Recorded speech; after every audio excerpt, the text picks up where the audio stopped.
মজদুর monitoring সেলের মাতৃশক্তিদের আজকে এক বিক্ষোভ মিছিল। আপনারা জানেন পশ্চিমবাংলা সন্দেশখালীতে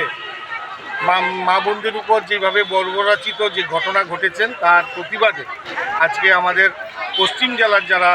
মজদুর মনিটরিং সেলের মাতৃশক্তি দিদিবোনরা আছেন আজকে আগরতলা রাজপথে ওনারা বেরিয়েছেন এবং ওনারা প্রতিবাদের ভাষা মানুষকে এবং পশ্চিমবাংলার যে রাজ্য সরকার সেই রাজ্য সরকারকে জানান দিতে এবং আমাদের কেন্দ্রীয় সরকারের কাছে ইমিডিয়েটলি পশ্চিমবাংলার যে পরিস্থিতি তা যেন কন্ট্রোলের মধ্যে নিয়ে এসে রাষ্ট্রপতি শাসনের ব্যবস্থাপনা করে। কারণ আমরা বিশ্বাস করি মাতৃশক্তিদের মাধ্যমে আমাদের এই পৃথিবীতে জন্ম এবং এই মাতৃশক্তির মাধ্যমেই পৃথিবীতে সবথেকে বড় শক্তি এবং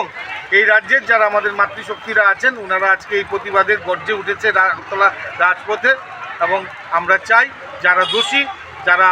বিশেষ করে যারা দোষী তাদেরকে আইনি জটিলতার মধ্যে দিয়ে ফাঁসিতে তোলা হোক এই আহ্বান আমাদের মজদুর মনিটরিং। কোথা থেকে শুরু